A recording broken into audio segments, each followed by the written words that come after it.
Baguio to.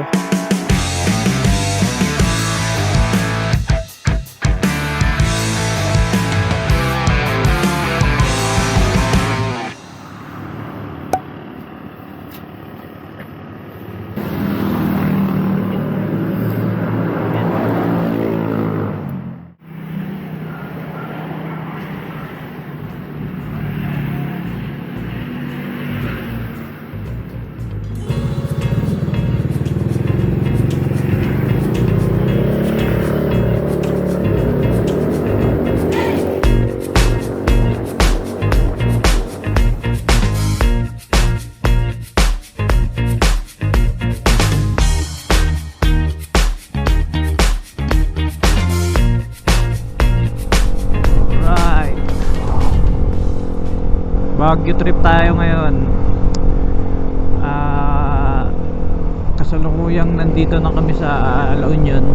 Nagpunta lang talaga ako ng Pangasinan para sunduin yung OBR. Since malapit na rin kami sa Baguio, nagayaan kami na pag-rides. Kaya ito, 6 AM on the way na kami.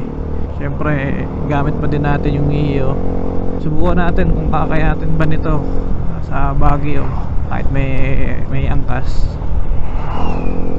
Tingin ko naman kaya kasi may mga nakakagawa naman eh. Hindi ko sure kung saan eksakto to eh. Parang basta La Union na to. 37 kilometers, napakalapit talaga.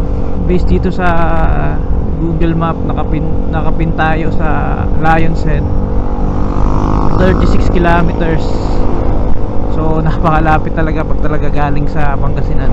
Magbabalikan lang kami. Siguro pupuntahan namin yung mga tourist spot na bago, yung mga di pa namin napuntahan kasi medyo sawata rin kami dati sa Baguio. Hindi ko makakalaing darating yung time na makakapunta pala ako ng Baguio ng nakamotor lang eh.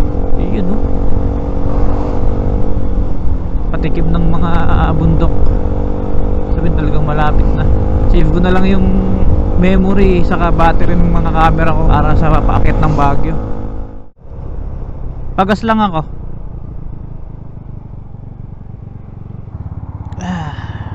Dapat puno bago umakyat. Apo, full tank.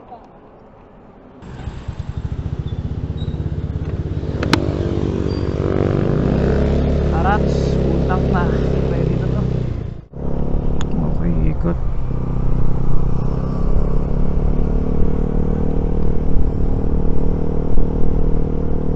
Wala akong makita sa araw na to. Sobrang makasilaw. Okay, ito yung Patiplex pala. Okay. So yan, tayo na lang makita. Ito yung Pakenon Road. Ito na nga ba yan? Sana bukas bukan natin kung nagpapadaan na dito. Kasi nakikita ko maraming hindi pa daw nakakadaan dito eh.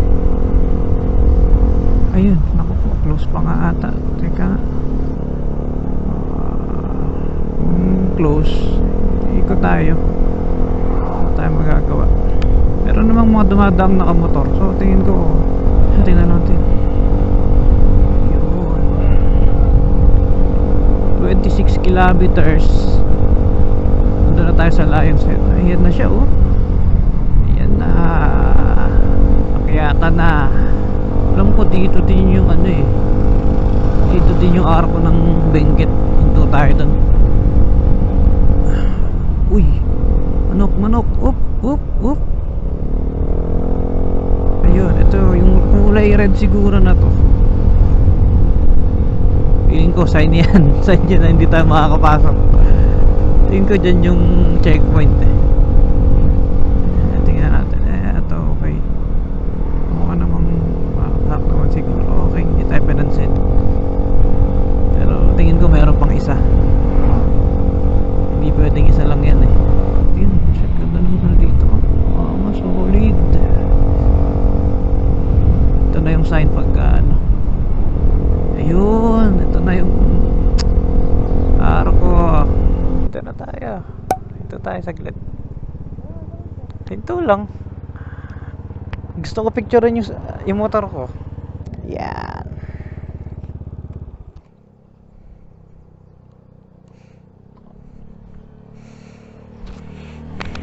Opya. Nalalaglag yung mic natin. Tiran ko lang, syempre. Achievement yan ng Mio natin eh. Ang ganda. You know, ilog. Tandaan lang tayo dito. Kailangan ma-enjoy natin yung view. Yun. Shit. Ayan na. Start na. Game. Nasa bungad pa lang naman tayo. Pakapalak natin ng Benguet.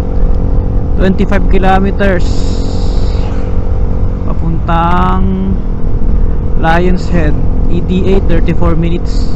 Malapit na to.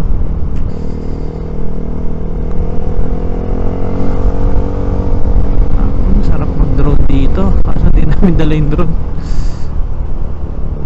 Nako, ang dami pa ring sign na. Nako, close pa nga ata. Nako, tingnan natin. Tinatanong natin kay sir. Sarado pa nga ata. Nakasarado pa sir?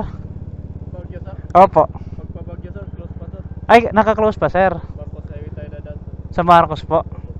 Saan po? Balik po talaga yun sir, no? Balik yun dito sa bridge sir, puro kanan lang po lahat. Parang yun po ba yung ano, looban po na daan? Or basta, or sa highway pa rin po yung daanan? Sa highway pa rin po. Sa rotonda may...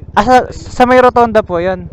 May signage doon ng pabagyo sir. Yung sa may T-Plex po ano, saan na exit pa. Okay. Kanan lang po lahat. Okay sir. Mga kailan po kaya ano to mag-open kung sakali? Wala pa akong sinabi. Ay wala pa naman sir. PW. Okay. Okay sir, salamat sir. Ha? Matagal nang close to. Meron lang akong lahat ng nagra-rides talagang sa Marcos dumadaan. Eh may nakita ako na nag-rides ng Baguio 2 weeks ago. Sabi niya nakakapasok daw ng Canon eh. Ewan, baka nakachamba lang siya. Eh mahaba kasi yung Marcos tapos eh yun yung malayo. Tapos dito natin manadaanan yung Lion. Pauwi na lang tayo dumaan dito. So yun. Di pala putik. Doon pala yung checkpoint. Sa akin, hindi ko natanong kung sa pauwi pwede nang dumaan doon. Para ako pauwi na lang kami dadaan sa Lion kaysa daan pa kami doon. Marcos Highway Gaming tayo. Medyo magtatagal pero hindi man tayo nagmamadali. Maaga pa naman. Wala pa alas 7. So, update pag nandun na. Okay na yun. Nakapagpa-picture naman tayo doon sa arko ng Benguet. Kaya hindi na rin nakapanghinayang na dumaan dito. Binabaybay natin ngayon yung papuntang Marcos Highway. Medyo familiar naman ako dito dahil ito yung dinadaanan ng bus galing sa Dagupan papuntang Baguio. Dito dumadaan yung bus. Kaya medyo familiar naman ako dito. Saka sinasabi rin nila mas safe daw yung daan na to. Yun nga lang, mas malayo. Hindi ko sure kung bakit mas safe. Eh, alam ko maraming twisties dito eh. Sarap kumain dyan ah. So kakanan tayo. Ito naalala ko tong crossing na to eh. Ito yung crossing na naalala ko ting nagko-commute ako dati. Alam ko pagka ligo dito yun na talaga yung start na akyatan. So ang problema naiihi pa ako. Wala na kaming mahihintuan dito na CR break. Tapos bala ko pa sana ipapacheck ko yung gulong ko. Papahanginan ko sana para sure ball eh. Kaso bahala na. Basta makarating lang tayo ng Baguio, okay na.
Pansit Canton sa bundok.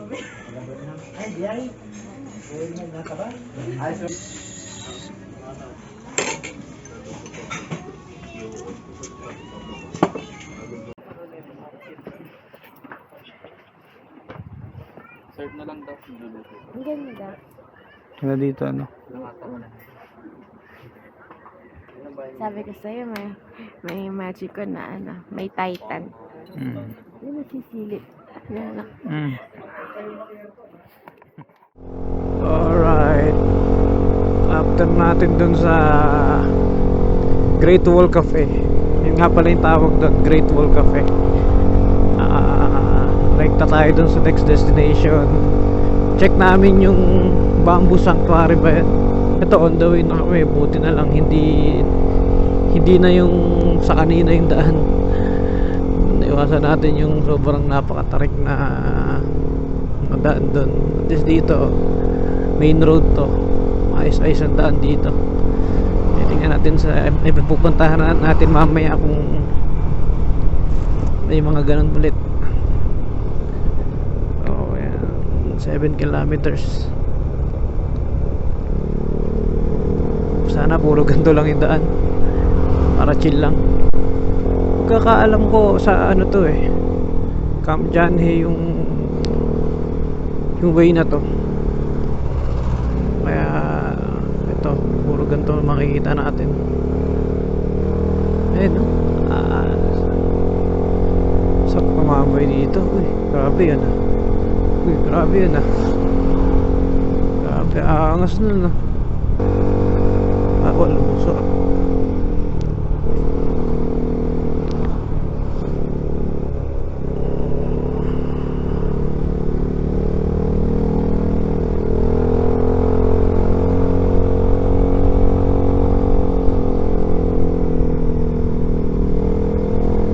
Titibay ng mga nagbabike dito. Medyo nabawasan na yung lamig. Hindi na ako masyadong ginigaw. Siguro dahil nakapagkape na ako.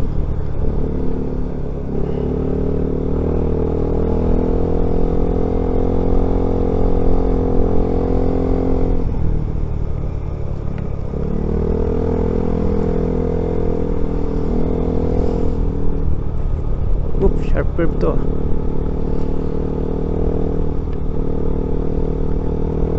napapabangking tayo wala sa oras yun ang tibay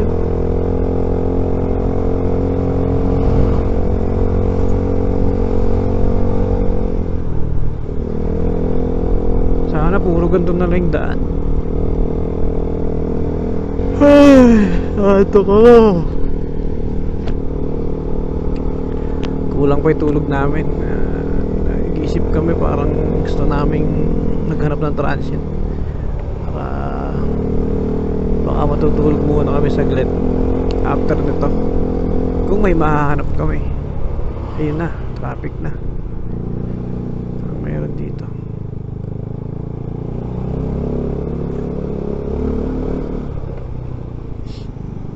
Tayo masyadong lumusot-lusot. Di natin kabisado yung daan dito Rotonda ulit. So diretso pa din 1.4 kilometers.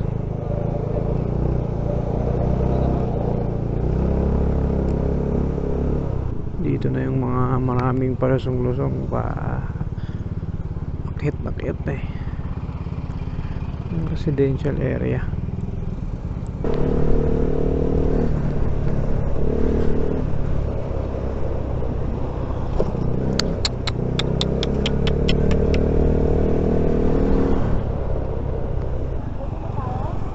Malapit na. Ha? Malapit na ata tayo Malapit na tayo.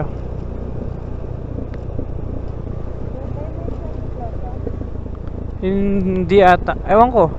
Bamboo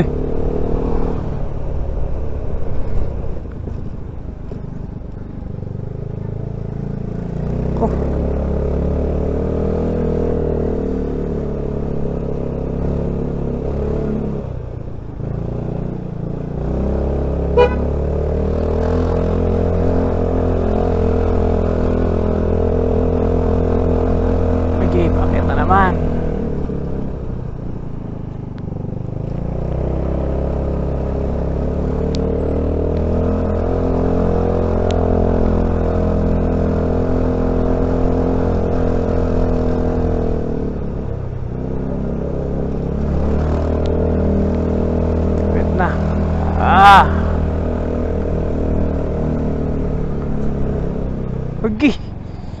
Tangina. Wala tayong buwelo.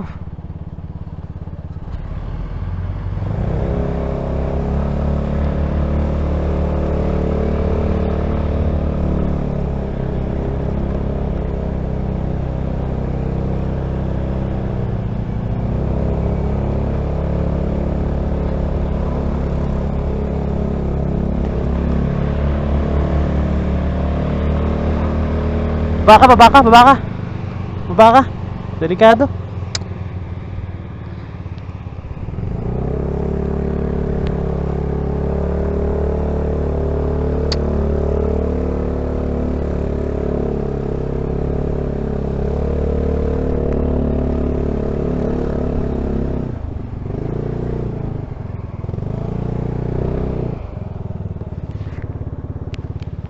Malapit na tayo. Lakarin mo na. Hanggang sa wala nang paangat.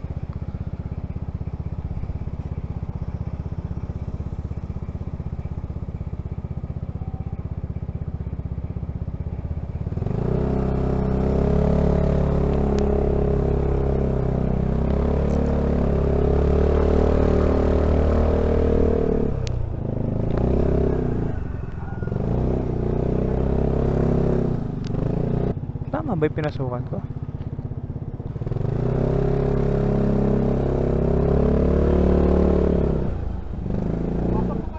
Apa? Pang dalawa po kami. Nabigyan ka na kanina? Hindi pa po. Kailan? Dalawa po kami. Dalawa. Apa? Dalawang tao? Apa? Hindi, sa motor lang. Sa motor lang, okay. Sa paglabas mo ninyo. Okay.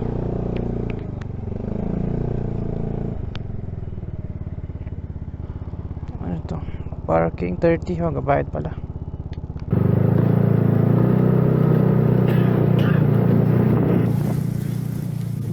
Yan na ba yan?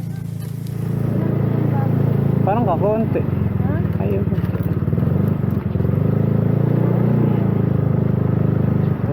Walang nakamotor eh, no? Patay ka park. No drone zone. Walang nakamotor.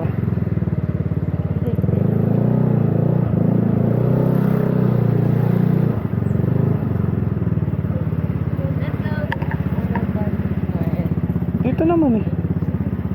Hindi naman tayo nakatapat. No drone zone.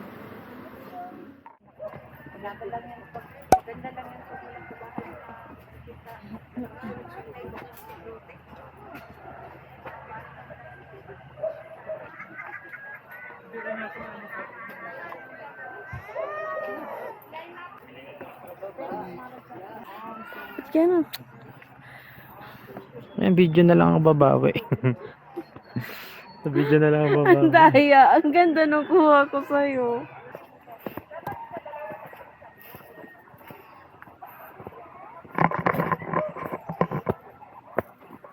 Hindi ko nakikita eh.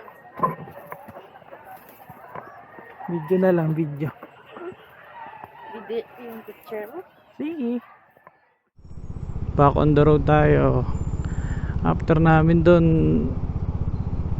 nag-decide kami na mag-check-in na. So mag-overnight na kami. Kasi marami pa kaming lakad, marami pa kaming pupuntahan. Kaso inaantok kami. So sabi namin magpahinga muna kami. Overnight na lang sakali. Nauuwi ngayon. Mukhang hindi na rin kaya eh.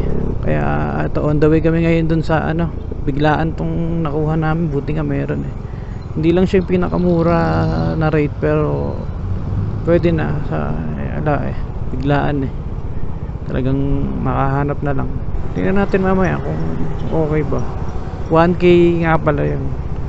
1K for 2 packs na. So check natin.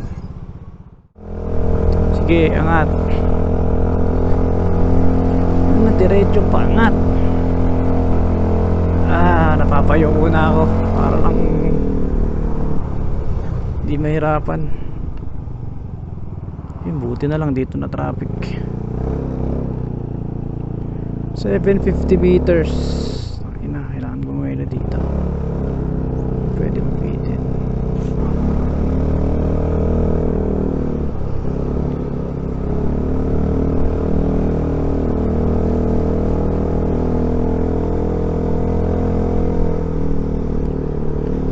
Ay, sa wakas, malapit na. Nakikita ko na. Ay, putang ina naman. Mabitin pa. Mabitin pa, boss. Okay, crossing pa na. Diretso pang bantay. 500 meters. Nga pala, yung preno ko na to, since nung binili, hindi pa napapalitan yung brake pad. Kaya sa ganitong sitwasyon, sasabi kong okay pa siya eh. Malakas pa. Kasi 3 years hindi pa napapalitan. Hindi ko pa rin napacheck kasi nga ramdam ko naman na malakas siya eh. Pero siguro after nito, yun na, it's time para magpalit ng brake pad. Kahit okay pa siya o hindi, talagang papalitan ko. Bugbog na bugbog dito. O yan o, last pa to. Alanganin pa tong dilikuan ko ah. Naku po, palusong pa nga ata to. Naku, dito nga. Sana hindi masyado. Ayun, hindi naman pala masyado. Pero ay! Saan ba dito? Tara! Dito pa. Ano kasi Susana Store yung yun.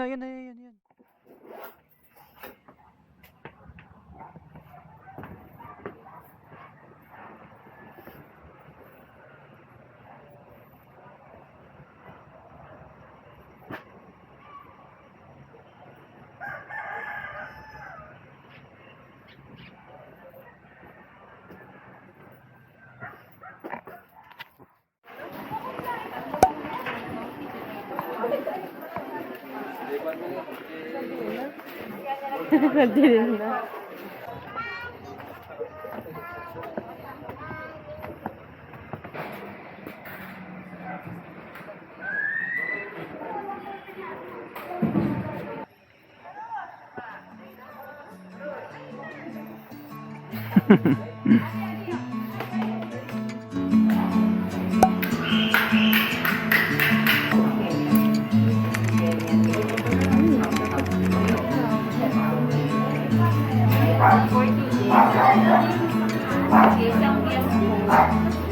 Here's another 100. Green.